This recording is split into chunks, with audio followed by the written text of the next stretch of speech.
नमस्कार। आज हम इंडियन बैंक के शेयर की थोड़ी पड़ताल कर रहे हैं। हमारे सामने ना 11 सितंबर 2025 की ट्रेंड लाइन रिपोर्ट का एक स्नैपशॉट है और इसमें काफ़ी दिलचस्प आंकड़े दिख रहे हैं। बैंक की अभी की क्या हालत है और आगे क्या हो सकता है, इस पर कुछ संकेत तो मिलते हैं। तो हमारा मकसद बस यही है कि इन आंकड़ों को थोड़ा समझें, देखें कि ये इंडियन बैंक के निवेशकों के लिए या जो इस पर नज़र रखे हुए हैं उनके लिए क्या मायने रखते हैं। तो चलिए सीधे मुद्दे पर आते हैं। इंडियन बैंक हम सब जानते ही हैं, काफ़ी पुराना जाना माना नाम है। 1907 से वही सामान्य बैंकिंग सेवाएं, savings account, current account, deposit, cards, तरह तरह के लोन। और हाँ, ये एक सरकारी बैंक है जिसका अपना एक वजन होता है। अच्छा, अब रिपोर्ट के आंकड़ों पर आते हैं। जिस दिन की ये रिपोर्ट है उस दिन शेयर का भाव था 695 रुपये 88 पैसे और उस दिन हाँ करीब आधा परसेंट, मतलब 0.50% या कहें 3 रुपये 45 पैसे की बढ़ोतरी हुई थी। और सबसे खास बात जो मुझे लगी, इसने उसी दिन अपना 52 हफ्तों का नया हाई, उच्चतम स्तर छुआ था। वॉल्यूम भी ठीक ठाक था। एनएससी और बीएससी दोनों मिला के करीब 1.4 मिलियन शेयर्स ट्रेड हुए। ये जो 52 हफ्तों का हाई छूना है, ये अपने आप में क्या कहानी कहता है? हाँ, बिल्कुल। देखिए, ये 52 हफ्तों का उच्चतम स्तर छूना, ये एक बहुत ही मजबूत संकेत माना जाता है बाजार में। जी। ये सीधा सीधा दिखाता है कि पिछले कुछ समय से शेयर के प्रति बाजार का जो नजरिया है वो काफी सकारात्मक रहा है। मतलब खरीदार ज्यादा हावी रहे हैं, उन्होंने कीमत को साल के सबसे ऊंचे लेवल पर पहुंचा दिया। ये अक्सर क्या होता है ना, निवेशकों के बढ़ते हुए भरोसे का और शेयर की अच्छी डिमांड का प्रतीक होता है। लोग खरीदना चाह रहे हैं।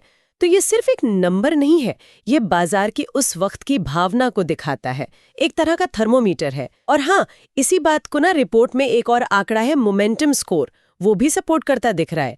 ये स्कोर है 69.7 100 में से, और रिपोर्ट इसे कहती है टेक्निकली मॉडरेटली बुलिश। अब मोमेंटम स्कोर, जैसा नाम से ही पता चल रहा है, ये शेयर की कीमत में जो हाल की तेजी है उसकी रफ्तार और दिशा को मापता है।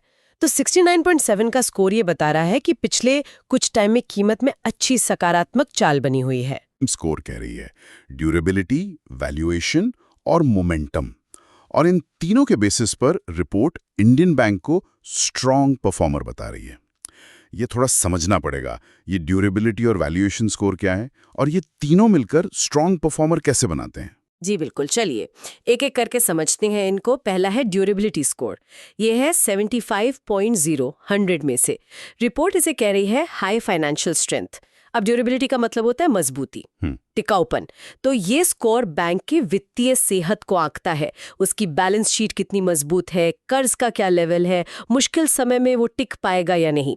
75 का स्कोर काफी अच्छा माना जाता है। मतलब इस रिपोर्ट के हिसाब से इंडियन बैंक की जो वित्तीय नींव है वो मजबूत है, बैंक की बुनियाद अच्छी है, कह सकते हैं। अच्छा, दूसरा है वैल्यूएशन स्कोर। ये 62.5 100 है। इसे कहा गया है अफोर्डेबल वैल्यूएशन। वैल्यूएशन मतलब मूल्यांकन, सीधा सीधा मतलब कि शेयर अपनी कमाई या संपत्ति के हिसाब से सस्ता या महंगा। तो 62.5 का स्कोर ये बताता है कि इस रिपोर्ट के विश्लेषण के मुताबिक शेयर की जो अभी कीमत चल रही है वो बहुत ज्यादा नहीं बढ़ी है, उसमें अभी भी वैल्यू है। मतलब हाल की तेजी के बाद भी ये बहुत महंगा, जिसे कहते हैं ओवर वैल्यूड, वो नहीं माना जा रहा। और तीसरा मोमेंटम स्कोर, जिसकी हमने बात की, 69.7, वो हाल की तेजी दिखा रहा है मॉडरेटली बुलिश। तो जब ये तीनों चीजें एक साथ आती हैं, मजबूत वित्तीय सेहत, हाई ड्यूरेबिलिटी, कीमत ज्यादा ना होना, अफोर्डेबल वैल्यूएशन और हाल में अच्छा प्रदर्शन, पॉजिटिव मोमेंटम, तब रिपोर्ट उस स्टॉक को स्ट्रॉन्ग परफॉर्मर का टैग देती है। ये एक तरह का ओवरऑल हेल्थ चेकअप है जो तीनों जरूरी एंगल से स्टॉक को देख रहा है। इसको अगर हम बड़ी तस्वीर में देखें तो ये आंकड़े बता रहे हैं कि रिपोर्ट के मुताबिक इंडियन बैंक एक ऐसा प्लेयर है जिसकी अपनी बुनियाद मजबूत है, मैदान में दौड़ भी अच्छा रहा है और जिसकी कीमत अभी बहुत ज्यादा आसमान पर नहीं पहुंची है। हाँ, पर एक बात जरूर ध्यान रखनी चाहिए कि ये स्कोर ट्रेंड लाइन की अपनी मेथोडोलॉजी पर आधारित है। हो सकता है कोई और प्लेटफॉर्म अलग तरीके से देखें। सुनने में तो ये बिल्कुल आई सिचुएशन लगती है। मजबूत बुनियाद, कीमत भी ठीक ठाक सी और रफ्तार भी है। एक निवेशक और क्या चाहेगा, है ना? लेकिन फिर यहाँ एक चीज थोड़ी सोचने वाली है, भविष्य का क्या? रिपोर्ट में 11 एनालिस्ट्स मतलब विश्लेषकों के अनुमानों का भी जिक्र है। उनका 1 साल का औसत मूल्य लक्ष्य यानी एवरेज प्राइस टारगेट 721 रुपए है और मौजूदा कीमत जो 695.85 थी उससे ये सिर्फ करीब 4% ही ज्यादा है। ये बात थोड़ी चौंकाती है, खासकर जब हम स्ट्रॉन्ग परफॉर्मर टैग और 52 हफ्तों के हाई को देख रहे हैं। 4% की बढ़त तो बहुत मामूली सी लगती है। क्या सोच रहे हैं ये विश्लेषक?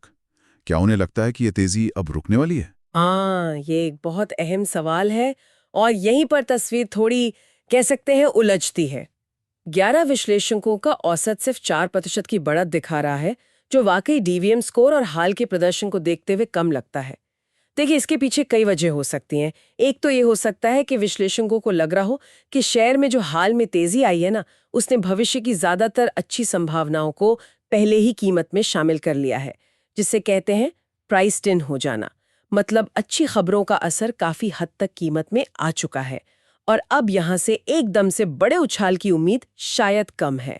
दूसरी वजह यह भी हो सकती है कि वो आने वाले समय में बैंकिंग सेक्टर या खास तौर पर सरकारी बैंकों के लिए कुछ चुनौतियां देख रहे हों, जैसे ब्याज दरों में बदलाव का डर, अर्थव्यवस्था की रफ्तार थोड़ी धीमी पड़ने की आशंका, कंपटीशन बढ़ना या फिर एनपीए मतलब फंसे हुए कर्जे की चिंताएं।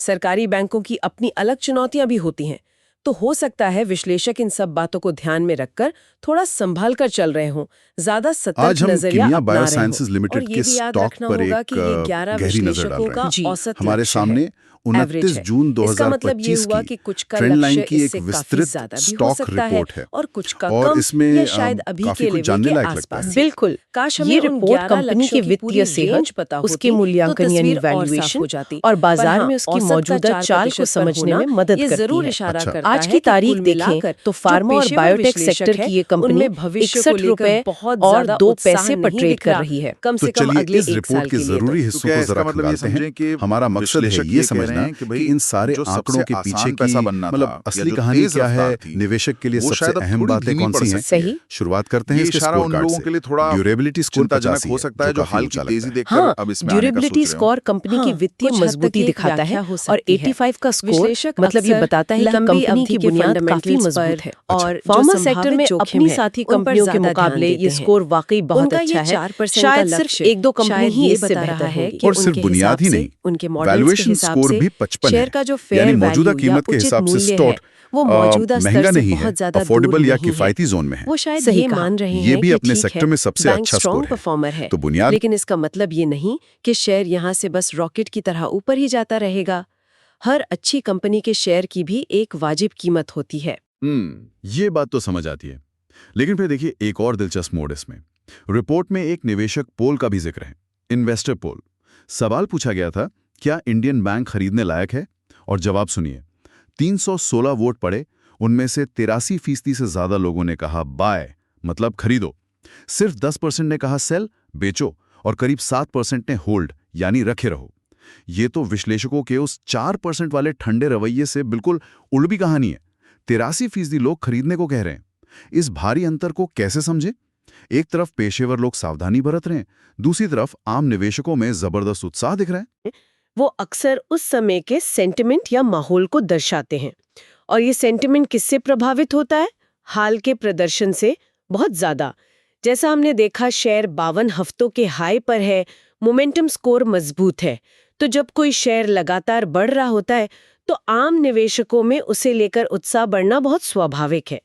इसे कई बार हर्ड मेंटालिटी भी कहते हैं या मोमेंटम चेजिंग, मतलब लोग बढ़ती हुई चीज के पीछे भागते हैं। तो ये जो 83% बाय रेटिंग है, ये शायद इसी हालिया तेजी और सकारात्मक माहौल का नतीजा है। ये अक्सर रिटेल निवेशकों की भावना दिखाता है। दूसरी तरफ, जैसा हमने बात की, विश्लेषकों का नजरिया आमतौर पर ज्यादा गहरे वित्तीय विश्लेषण पर आधारित होता है। वो कंपनी के भविष्य के अनुमान, मैनेजमेंट कैसा है, इंडस्ट्री में क्या चल रहा है, इन सब पर गौर करते हैं। वो कोशिश करते हैं कि भावनाओं से ऊपर उठकर आंकड़ों और तर्क के आधार पर मूल्यांकन करें।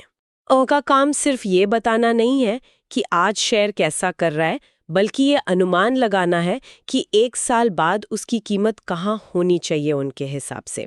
तो ये अंतर असल में 2 अलग अलग नजरियों का अंतर है।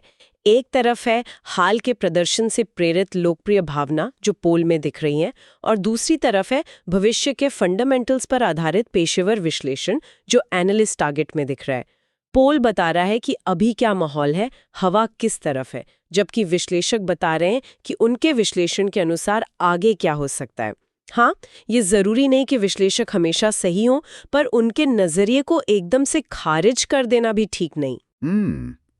यानी एक तरफ हालिया प्रदर्शन का जोश है और दूसरी तरफ भविष्य की संभावनाओं पर एक ठंडी नपी तुली नजर। और ये समझना जरूरी है कि दोनों अपनी अपनी जगह सही हो सकते हैं, पर वो अलग अलग चीजों को देख रहे हैं। ठीक है, तो अगर हम इस सारी जानकारी को एक साथ रखें, समेटें, तो क्या तस्वीर बनती है? हमारे पास एक सरकारी बैंक है जो काफी पुराना है, 1907 से। हाल में इसने बहुत अच्छा प्रदर्शन किया है, 52 हफ्तों के नए शिखर पर पहुंचा है। वॉल्यूम भी ठीक ठाक रहा। रिपोर्ट के अपने जो डीवीएम स्कोर हैं वो इसे वित्तीय रूप से मजबूत बता रहे हैं, हाई ड्यूरेबिलिटी, उचित मूल्यांकन वाला कह रहे हैं, अफोर्डेबल वैल्यूएशन और अच्छी रफ्तार वाला भी, मॉडरेटली बुलिश मोमेंटम। कुल मिलाकर स्ट्रॉन्ग परफॉर्मर। लेकिन सिक्के का दूसरा पहलू यह है कि 11 पेशेवर विश्लेषकों का औसत लक्ष्य यहां से सिर्फ 4% की मामूली बढ़त दिखा रहा है। ये इशारा करता है कि शायद वो आगे बहुत तेजी की उम्मीद नहीं कर रहे हैं। और इन सब के बीच आम निवेशकों का सेंटिमेंट, जैसा कि पोल में दिखा, वो जबरदस्त रूप से सकारात्मक है। 83% से ज्यादा लोग इसे खरीदने की सलाह दे रहे हैं। ये तो काफी मिलीजुली सी तस्वीर पेश कर रहा है। जी बिल्कुल, आपने एकदम सही सारांश दिया है। ये ट्रेंड लाइन का डेटा स्नैपशॉट हमें एक ऐसे बैंक की कहानी बता रहा है जो रिपोर्ट के पैमानों पर कई कसौटियों पर खरा उतरता दिख रहा है। बुनियाद मजबूत है, बाजार में हाल का प्रदर्शन शानदार रहा है और मूल्यांकन भी अभी नियंत्रण में लगता है। वो स्ट्रॉन्ग परफॉर्मर का टैग इसी बात का सबूत है। लेकिन हाँ, साथ ही भविष्य की उड़ान को लेकर एक सवालिया निशान भी है। कम से कम पेशेवर विश्लेषकों के औसत अनुमान को देखें तो ये 4% का आंकड़ा निवेशकों को सोचने पर मजबूर कर सकता है कि क्या मौजूदा कीमत पर एंट्री लेना सही है या शायद थोड़ा इंतजार करना बेहतर है। और वो जो जबरदस्त बाय सेंटिमेंट पोल में दिख रहा है, उसे हालिया तेजी और सकारात्मक माहौल के चश्मे से देखना बहुत जरूरी है। ये उत्साह अपने आप में भविष्य के रिटर्न की गारंटी नहीं होता। बाजार की दिशा कभी भी बदल सकती है। तो ये थी इंडियन बैंक के शेयर पर ट्रेंड लाइन के इस डेटा स्नैपशॉट पर आधारित हमारी आज की चर्चा। हमने कीमत, वॉल्यूम, 52 हफ्तों का हाई, डीवीएम स्कोर, विश्लेषक लक्ष्य और निवेशक पोल जैसे मुख्य आंकड़ों को देखा और उनके पीछे छिपे संभावित अर्थों को समझने की कोशिश की। ये आंकड़े एक कहानी का सिर्फ एक हिस्सा हैं, बेशक, लेकिन एक अहम हिस्सा है। और हाँ, इस चर्चा को समाप्त करते हुए एक विचार छोड़ना चाहूंगी जिस पर आगे सोचा जा सकता है। हमने देखा कि इंडियन बैंक के लिए जो लोकप्रिय आशावाद है, पोल में 83% बाय, और जो पेशेवर विश्लेषकों के सतर्क अनुमान है सिर्फ 4% अपसाइड, इनके बीच एक साफ विरोधाभास है, एक फर्क है। तो सवाल ये उठता है कि इस डेटा स्नैपशॉट के बाहर ऐसे कौन से कारक हो सकते हैं जो इन दोनों अलग-अलग दृष्टिकोणों को हवा दे रहे होंगे। क्या देश के जो व्यापक आर्थिक रुझान हैं, मैक्रो इकोनॉमिक फैक्टर्स जैसे ब्याज दरों का भविष्य क्या होगा, महंगाई की स्थिति या पूरी अर्थव्यवस्था की विकास दर, क्या ये विश्लेषकों की सावधानी का कारण है? या फिर सरकार की नीतियां, खासकर सरकारी बैंकों को लेकर कोई भूमिका निभा रही हैं? क्या बैंकिंग सेक्टर में बढ़ता हुआ कंपटीशन, फिनटेक कंपनी से जो चुनौती मिल रही है, या बदलते हुए नियम कानून, रेगुलेटरी बदलाव, क्या विश्लेषक इन्हें ध्यान में रख रहे हैं? और दूसरी तरफ, क्या कोई ऐसी बैंक से जुड़ी खास सकारात्मक खबर या रणनीति है जो इस रिपोर्ट में नहीं दिख रही लेकिन आम निवेशकों के उत्साह को बढ़ा रही है? या फिर ये सिर्फ हाल की रिटर्न देखकर पैदा हुआ जोश है? इन बाहरी कारकों को समझे बिना पूरी तस्वीर शायद साफ ना हो। ये विरोधाभास हमें याद दिलाता है कि निवेश का कोई भी फैसला सिर्फ एक डेटा रिपोर्ट देखकर नहीं, बल्कि पूरे संदर्भ को समझ कर लेना चाहिए।